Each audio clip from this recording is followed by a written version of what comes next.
اهلا وسهلا بيكم في حلقة جديدة من حلقات الفهيم.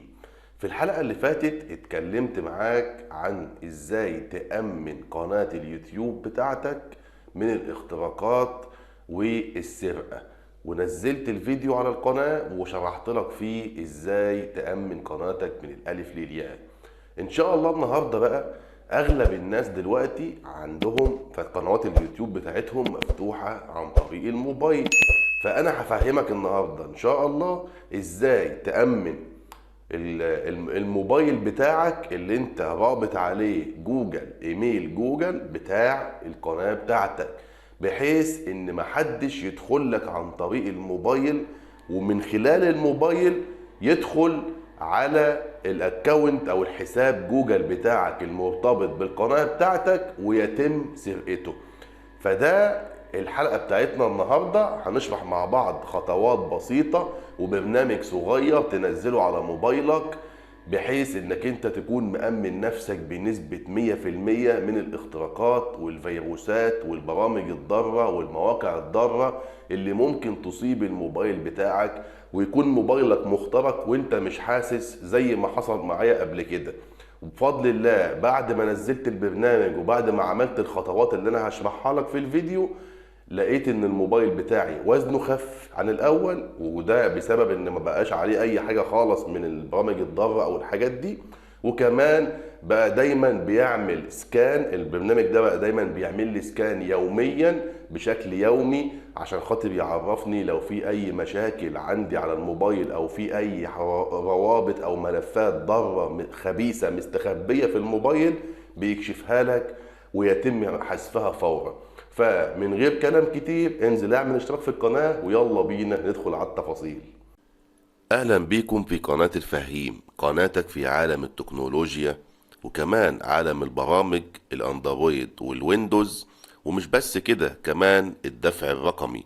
اشترك في القناة وفعل زر الجرس عشان يوصلك كل ما هو جديد. في البداية كده يا حبايبي احنا هنتكلم على الموبايل الاول. موبايلك عشان خاطر تأمنه اول حاجة تعمل خطوات محددة. حاليا لو انت موبايلك شاكك ان في مشكلة، فورا تعمل اعادة ضبط مصنع للموبايل بتاعك. ما تقوليش عليه ملفات، ما تقوليش عليه صور، ما تقوليش عليه اي حاجة من دي، كل ده يهون قصاد ان قناة اليوتيوب بتاعتك ما تتسرقش. ده رقم واحد. رقم اتنين، اي حد يبعت لك اي رابط او اي رقم موبايل يبعت لك على الواتساب او التليجرام او ماسنجر او اي موقع تواصل الكتروني يبعت لك عليه رابط بشكل ما او يغرك بحاجة او يقول لك اضغط هنا عشان خاطر فيه فلوس وهتكسب فلوس وي وي وي، اياك ثم اياك تضغط على اي روابط مشبوهة انت ما تعرفهاش. ما تضغطش فقط غير على الروابط اللي من الناس الموثوق فيها، وتكون موثوق فيها بنسبة 100%، تبقى انت عارف ان الشخص ده عمره ما هيضرني. ساعتها بس اقول لك اضغط على الرابط. وبرضه ما يكونش الشخص ده عامل اعادة توجيه، لان مثلا دلوقتي انا لقيت من كام يوم واحد صاحبي وحبيبي بعت لي رسالة على الواتساب بيقول لي اضغط هنا عشان خاطر تدخل على مش عارف برنامج ايه وموقع ايه وحاجات من دي. طبعا هو جاله اعادة ارسال للموقع فهو مش فاهم فبيبعتها لزمايله وهكذا. هتكسب مش عارف $100 ولا $10 ولا حاجة زي كده. انت ما تنسقش للموضوع ده. الحداية ما بتحدفش كتاكيت، ده مثلا مصري عندنا معروف جدا. فانت ابعد عن الشر وغنيله. ده اول حاجة. تاني حاجة، ما تحملش او ما تدخلش على مواقع انت ما انتش عارف مصدرها. انت بنفسك وانت بتبحث على الفيسبوك وحاجات من دي ممكن يظهر لك موقع تقول اخش اجرب كده اشوف ايه اللي فيه ومش عارف ايه. ما تخشش على اي مواقع انت مش عارفها او اي مواقع غير معروفة. ده رقم اتنين. رقم تلاتة وده المهم، انك انت لازم تنزل برنامج مضاد فيروسات قوي على الموبايل بتاعك عشان خاطر تكون مأمن موبايلك بنسبة 100%. وده اللي احنا عملناه. انا بحثت كتير على جوجل بلاي ومتجر جوجل على برامج خاصة بالانتي فيروس، ولقيت برنامج اسمه الاي في جي. ده بالنسبة ليا كشفته ونزلته وحملت قبل كده برامج كتير قبليه كمان. فالبرنامج ده هو البرنامج الوحيد اللي اكتشف ان فيه ملفات ضاره جوه الجهاز بتاعي. كان في برنامج اسمه مش عارف وان سكيورتي او حاجه زي كده، اسمه كان وان سكيورتي، لونه ازرق كده. نزلته وعملت سكان، ما ماسكش اي حاجه وكاتب لي جهازك امن، مع ان في ناس كتير بالملايين محملاه، تقريبا 10 20 مليون. فالبرنامج ده الاي في جي ده برنامج انتي فيروس مضاد للفيروسات، متحمل من جوجل بلاي اكتر من 100 مليون مستخدم. معنى كلمة ان في 100 مليون مستخدم محملين هذا البرنامج، فهو برنامج امن، فهو برنامج ذو مصداقية في البحث الاسكان يعني بيعمل فحص للموبايل والجهاز بتاعك. عشان كده انا نزلته واستخدمته بقالي كام يوم اهو بستخدمه بشكل شخصي، وعندي متثبت على الجهاز وشغال زي الفل من غير اي مشاكل خالص. ومسك لي اول ما نزلته قبل ما اعمل كمان اعاده ضبط للموبايل بتاعي، نزلت البرنامج ده ومسك لي 3 تهديدات او 3 ملفات ضاره كانوا جوه الموبايل بتاعي وحذفهم بشكل نهائي.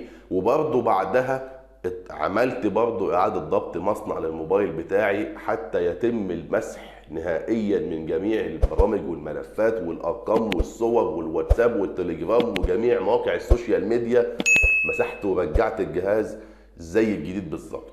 فيلا بينا بقى ندخل على الموبايل بتاعنا واوريك واجهة البرنامج، واوريك ازاي تعمل سكان، واشرح لك البرنامج كده بشكل بسيط. والبرنامج فيه خطة مجانية وخطة مدفوعة اشتراك سنوي في حدود 120 جنيه او 150 جنيه في السنة. ممكن تشترك فيه وممكن تفضل على الخطة المجانية زي ما احنا ماشيين، مفيش اي مشكلة خالص. زي ما انتم شايفين كده يا جماعة، البرنامج اهو زي ما انتم شايفين اسمه اي في جي انتي فيروس. هتدخل على متجر جوجل بلاي او الاب ستور تكتب اي في جي هيطلع لك بالشكل الايقونه دي. تمام.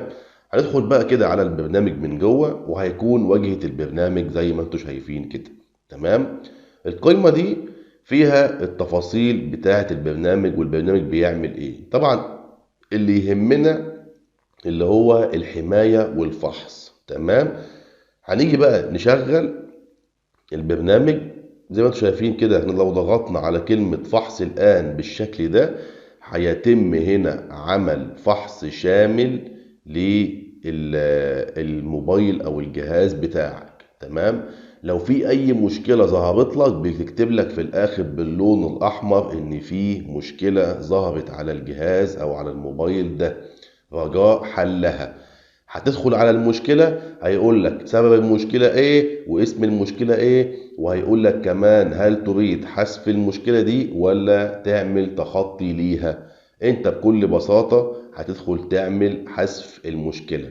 البرنامج ده بصراحة برنامج ممتاز وخلى الموبايل عندي سريع جدا من ساعة ما نزلته عندي على الجهاز بتاعي، شغال زي الفل وما فيهوش اي مشاكل وما واجهتش معاه اي مشكله. وبيعمل لك فحص لجميع الملفات اللي موجوده عندك، حتى لو ملفات مخفيه بيعمل لك عليها فحص برضه وبيكتشف اي مشكله. هنا قال لك ان انت خلاص ما عندكش اي مشكله، انت محمي. نحن ندعمك. ملخص الفحص: عمل 353 تطبيق تم فحصهم، تم فحص 11 من إعدادات الأمان، تم فحص 738 من الملفات، لم يعثر على أي تهديدات. طالما علامة الأزرق دي موجودة كده يبقى أنت كده في الأمان. زي ما قلت لك لو في أي مشكلة هتطلع لك باللون الأحمر وهتمشي مع الخطوات عشان خاطر تمسحها. تمام؟ تمام. ده كده بيعمل لك فحص كمان للشبكة، بدء أداة فحص الشبكة اللي انت موجود عليها. طب كمان بيعمل لك حاجة اسمها ماسح معزز الذاكرة المؤقتة، كمان ده موجود فيه. ده لو في أي مهام أو برامج مفتوحة في الخلفية في الباك جراوند بتاعتك بيتم مسحها بكل سهولة وبكل أمان. هنا اهو قال لك ايه، تم تحسين 280 ميجا من ذاكرة الوصول العشوائي. ده طبعا بيخلي التطبيقات والموبايل عندك بيبقى شغال بشكل سلس وسريع. تم ايقاف 32 من التطبيقات. تمام.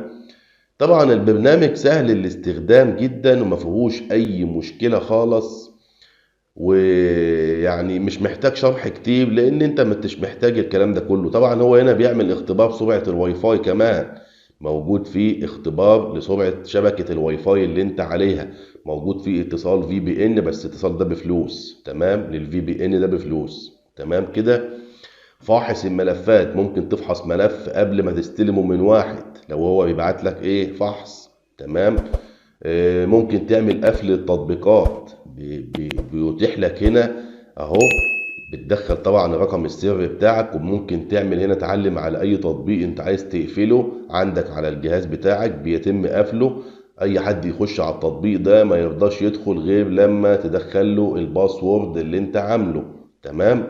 البرنامج ما فيهوش مشاكل كتير ومش معقد وسهل الاستخدام جدا. وزي ما قلت لك في البداية، انا نزلت البرنامج ده وحملته والله العظيم بعد ما حملت اكتر من برنامج مضاد للفيروسات ما ادانيش الاداء والنتائج اللي انا كنت مستنيها. اما البرنامج ده انا اداني اداء ممتاز جدا. وممكن كمان تشترك في النسخة المدفوعة من الجهاز من البرنامج، نسخة بتكون لمدة سنة بسعر بسيط، وتقدر تحصل على المميزات اللي موجودة في البرنامج بالكامل. وتقدر تستخدمه بشكل ما فيهوش أي مشكلة فيه، ويفضل آمن ومأمن جهازك بنسبة 100%. وكمان النسخة العادية المجانية فيها مميزات زي ما بحكي لك كده، الفحص وكل حاجة موجودة فيه. ولو نزلنا كده بالصفحة هنا هيقول لك AVG يحميك، جهازك آمن. وكمان بتقدر تستخدم البيانات، بتقدر تظبط بيانات الداتا بتاعتك.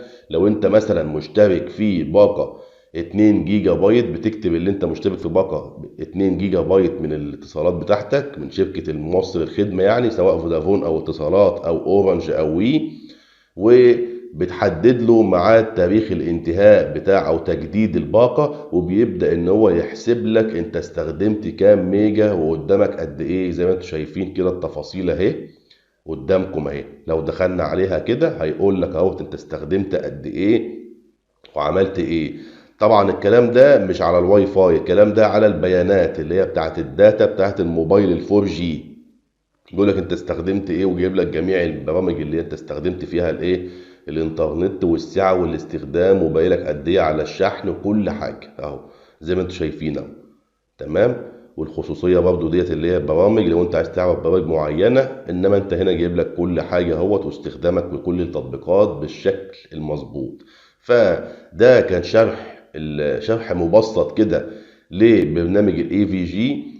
شرح كويس وحاجة بسيطة، وهو برنامج أصلا شارح نفسه وكل حاجة موجودة فيه.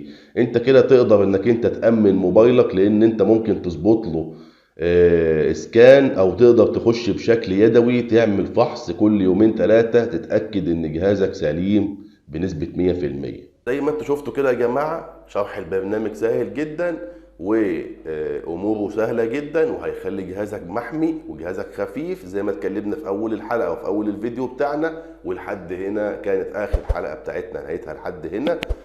اشوفكم ان شاء الله في يوم جديد وفي فيديو جديد من فيديوهاتنا. وما تنسناش بالدعم والاشتراك في القناه وتفعيل زر الجرس وعمل لايك وتعليق للفيديو. واي حد عنده سؤال يبعتهولي في التعليقات، انا برد على جميع الاسئله. اشوفكم ان شاء الله في يوم جديد وفي فيديو جديد.